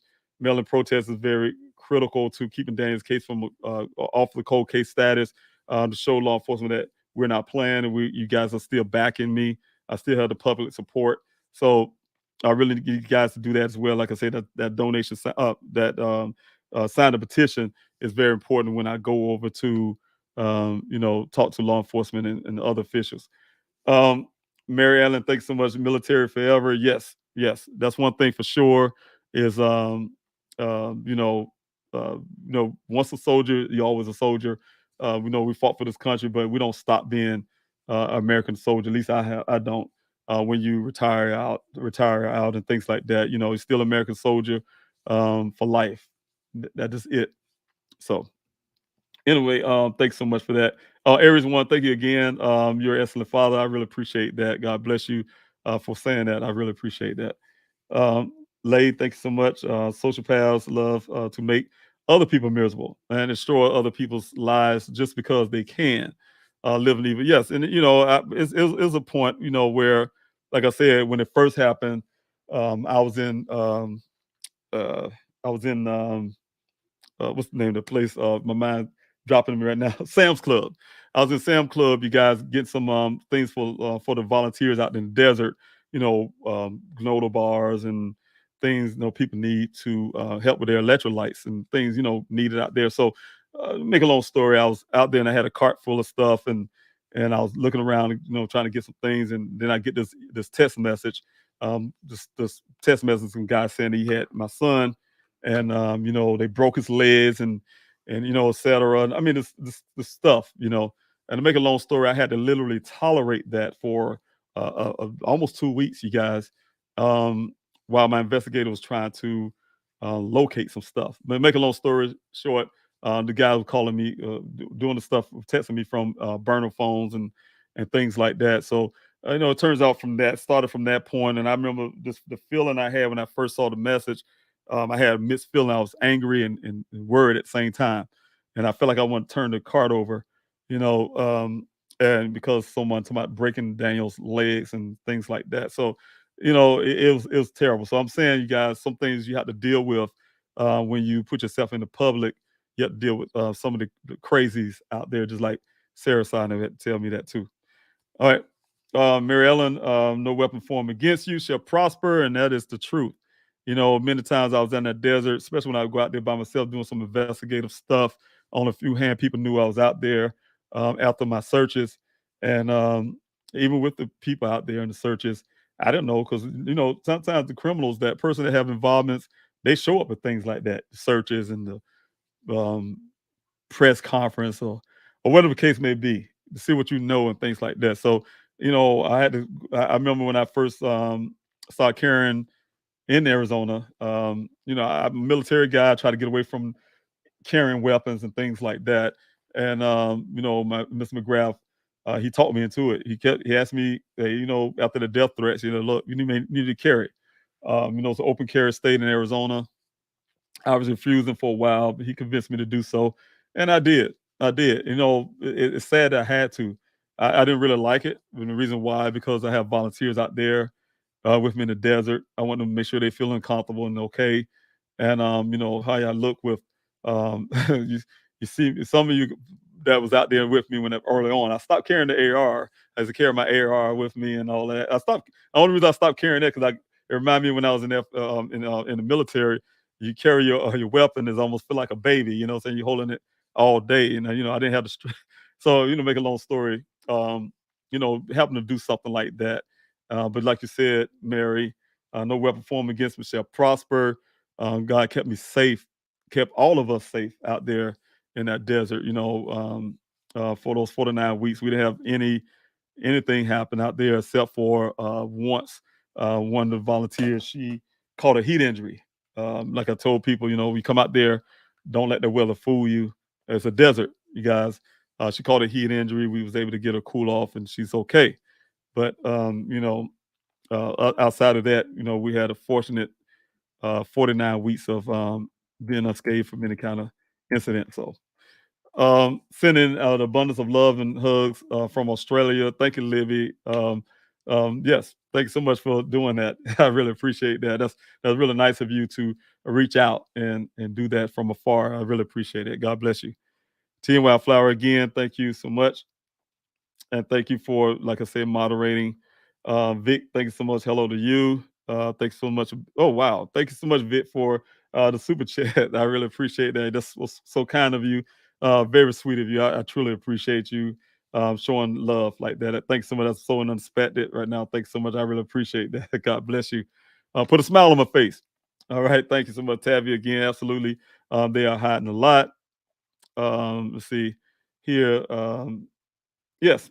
Thanks so yeah, Vic. Thanks so much again for that super chat. I truly appreciate you. God bless you for that support. All right, you guys. I think I'm down to the bottom here. Let's see. Sound like they want to make the sound like they want you to make them look good publicly, no matter how they're dropping the ball on Dane's case. You know, um, you know, Yeah, it's a lot.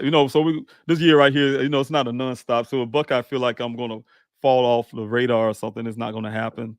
Matter of fact, it's gonna come back stronger. So I'm still working on some things so I can so I can fight for Daniel. We're gonna get this. We're gonna find out what happened to my son, one way or the other. Mrs. Melissa, thanks so much. This is truly an example of poor police work. They should be searching for him like it's one of their children missing. Yes, prayers for you to get some answers soon. And I agree. Just like they're one of their own, one of their children, even one of the blue. What I'm saying, they should be searching for Daniel in that manner. They should be searching for any missing person in that manner. And I think, again, in many cases, I read those statistics to you guys early on. I know those statistics are based on the actions of law enforcement immediately. I watched a show called The First 48 Hours when it comes to a murder case. This is a dead person that's right there, and they know the person is dead, and they look for the suspect. The first 48 is crucial to finding the evidence of what happened in this crime, right? But in a missing person case, it's an active thing. This person's not necessarily dead, right? That we know of. And it's an active situation with a family saying, hey, this is not normal. This person's been missing over a period of time, and this ain't right. That stuff should be jumped on immediately, you guys, because time loss, again, just like the stroke, like I said earlier, time loss is brain loss. You know what I'm saying? You don't get some help. Same thing. No action is time loss. Time loss calls evidence loss. And or where this person went. They went to the left, right, or this person did X, Y, Z. So as soon as law enforcement can jump on things quickly, especially with the technology that we have, there's no excuse. I should not have heard my daughter and I sitting at the interrogation room of the Buckeye Police Department asking them, can they get footage of him ever. It got to the point I had to say ever. I started off with any footage of him driving to this well site and etc. from Tempe, Arizona, where he lived. And they told me no, they couldn't get none, but they got some kind of uh, picture of him driving to California to see his sister in California. So I said, well, any footage he ever. My son been in here in Arizona almost 3 years. I want anything of him. They couldn't do it. The obvious thing, the first thing we asked for was the cell phone pings. That's obvious. That's the first thing we know is we see it on TV a lot, we hear a lot. That a family would ask for. We need to get these cell phone pings. He told me they couldn't get it. He said, "Well, we couldn't get. We'll need a warrant for that." And that's how you put it. But this is a mercy, you guys. We need a warrant for that. If I go to a judge, that's for a warrant. This was an officer. I think it's Sergeant Hanneman. Is his name. If I go to a judge for this, they'll turn us down because he's just a missing person. It's not a criminal case, right? That they tell me. So things like that, you guys. Um, you guys best believe I have been working. I'm almost about to spill some beans, and I can't do that. But I'm working on some things in the background to try to change some of that way that law enforcement does things. And so that's what I say again. To help me with that, you guys, can you please put your name or your voice to that petition? Put your voice to that petition where I have these, this backing, because I would like to see some things change, the way law enforcement do things and the way others do things as well. So, and I think some of these things will help this country move forward of finding missing people. There shouldn't be that many missing people every year in this country. 500,000 a year. That's crazy. Um, so many red flags. I can't believe they won't look into this further. And it's a battle. It's a battle. Like I said, if they're not thick skinned, they don't need to be in law enforcement. I don't care about their feelings. I don't care about law enforcement feelings. They can say, "Oh, he be talking about us and this and that." No, do your job. You get paid taxpayers' money to do your job. I don't care what nobody say about you. I don't like the way your pants fit your body, officer. I mean, they ain't got nothing to do with your job. I know we got feelings and things like that. Could you imagine what we had to deal with in the military? I remember hearing stories about the Vietnam veterans who had to come back and they was calling baby killers and all kind of stuff. They had to do their job though, So, you don't your feelings. If you can't control your feelings when it comes to doing your job, then you shouldn't be in law enforcement when you're serving the public. Public scrutiny comes, and you got to be able to deal with that if you say you want to be in law enforcement. You always you always need a warrant to get an adult phone records with no body found. Well, that's technically true, but I found other ways with that. And like I said again, there's other ways around it, and law enforcement know those reasons and those ways. If a person is a danger person, they can get limited stuff as well immediately. You guys, so like I said, in Daniel's case, it was just that case, right? When you're asking for it, based on everything we gave law enforcement, one thing for sure, you guys, and I'm saying, I said to law enforcement, I have said to the public, Daniel is a young man who was born without a right hand, right? And as a story, and I told those stories for a lot of reporters ask me a story all the time about Daniel. Like, look, of course, it was devastating for the parents. Any parent wants first thing you want to see is um you, you want to see all the person's limbs and things like that. That's no normal, right? And so the first thing I had to see with Daniel when he was born was that, and of course, it's shocking, of course, for any parent. But when he grew up, Daniel, I think he was probably like between the age of 5 or 6. He asked about his hand. Of course, he looking for his siblings. Looking at his siblings, probably they have both hands. They playing games and whatever they do. And here it is. He don't have only one.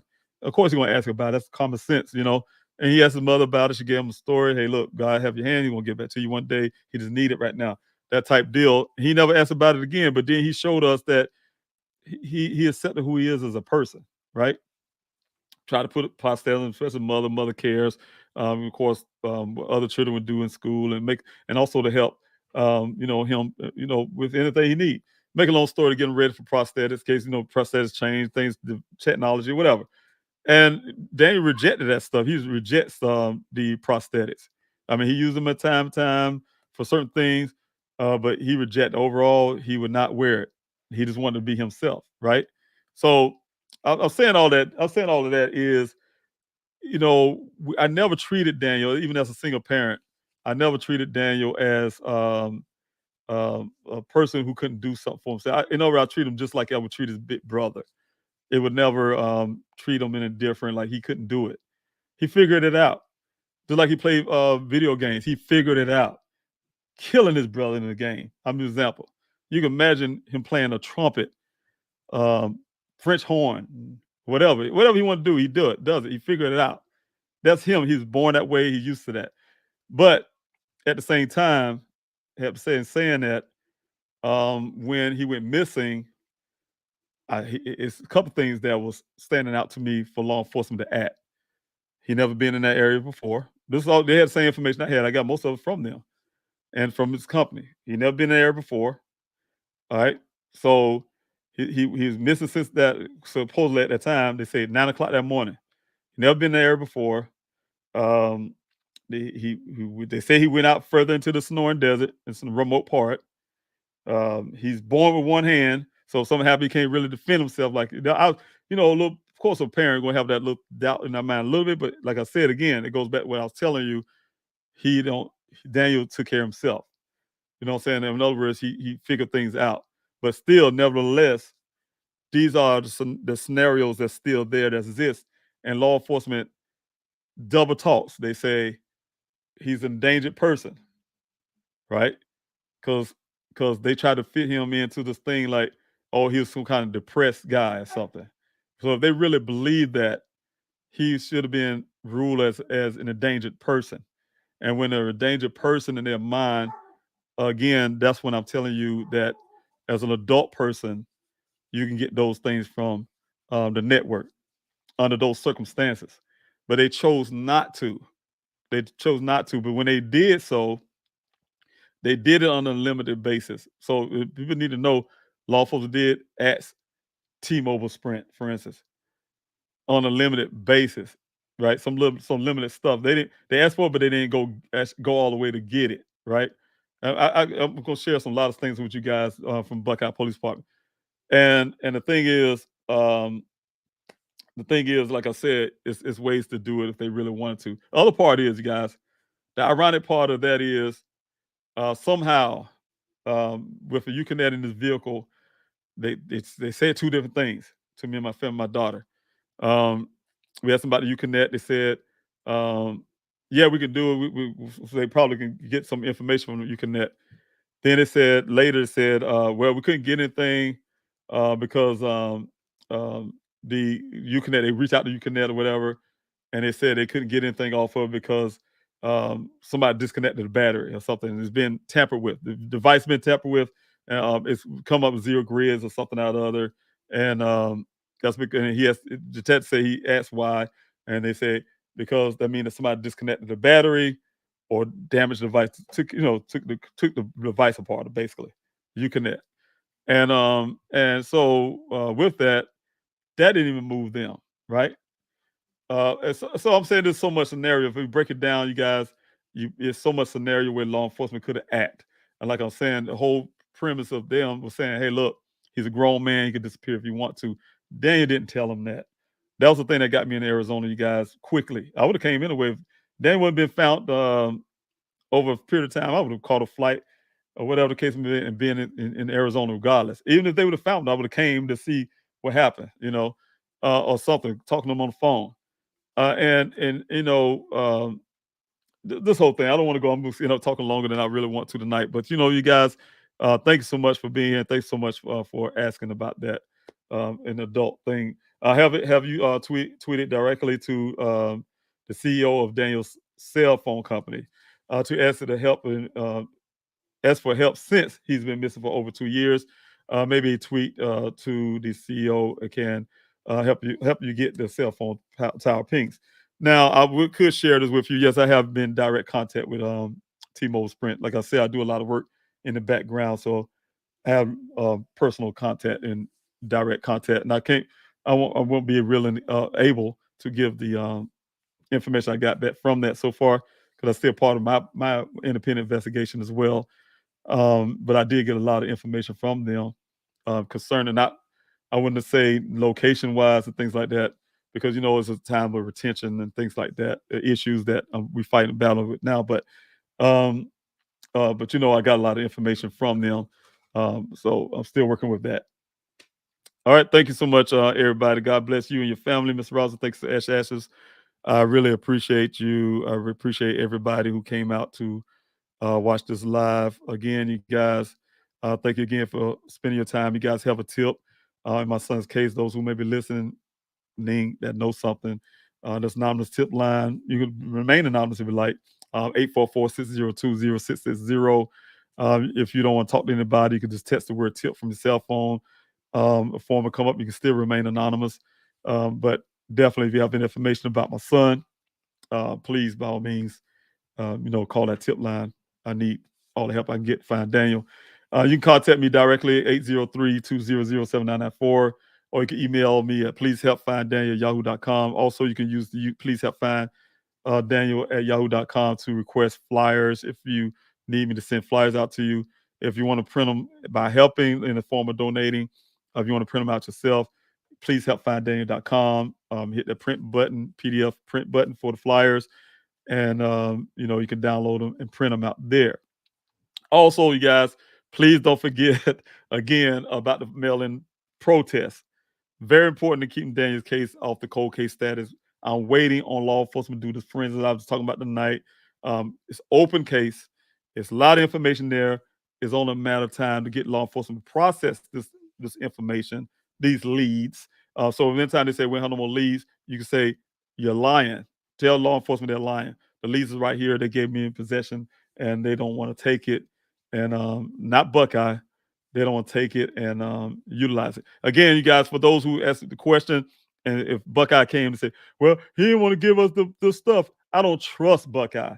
I don't trust Buckeye as far as I can see them, and they know that. That's why I'm asking urgently to get my son's case moved from that department. They damaged the chain of custody. They damaged my son's case so much, you guys. It'd be crazy and ludicrous, crazy, you guys, if I was to give them anything for my son to process. They don't have a lab. Why would give them the stuff they gave to me back to them to process, right? They don't have a lab to do the forensic work. Maricopa County do. DPS, Department of Public Safety, do. Those are the two departments that I'm relying on to handle my son's case, and they need to be moved over so these guys can do the work. So if anybody asks, you guys heard it from me first, and they say, well, Mr. Robinson, damn right. I don't want to give you nothing. And I'm saying it to the public right now. And then the reasons why they're untrustworthy, they have a record of falsified reports. And everything they gave me from joining a monastery, become a monk, and damaging my son's case tremendously, I would not trust them as far as I could see them, the Buckeye Police Department. I would not trust them, you guys. So again, we're going to fight and continue to get Daniel's case out there. So please share, like, and subscribe to this YouTube channel, as well as all other social media guys that are watching from. Share Daniel's story if you can. I will hopefully, again, I'm reaching out. If you guys have missed a loved one, you want to come on with me to talk about it, please do so. Please help find Daniel at yahoo.com. You can request as well. And I would love to have you on. I would love to talk to you about your loved one's case. I would love to share your loved one's story. It's all about helping each other. We're all family. We're part of a club that we don't want to be a part of. We have a missing loved one. So again, thank you guys for your help. I'll talk to you later. Be blessed. And like I said, Happy New Year to every one of you. Happy New Year. And thank you so much again for your love. Talk to you later.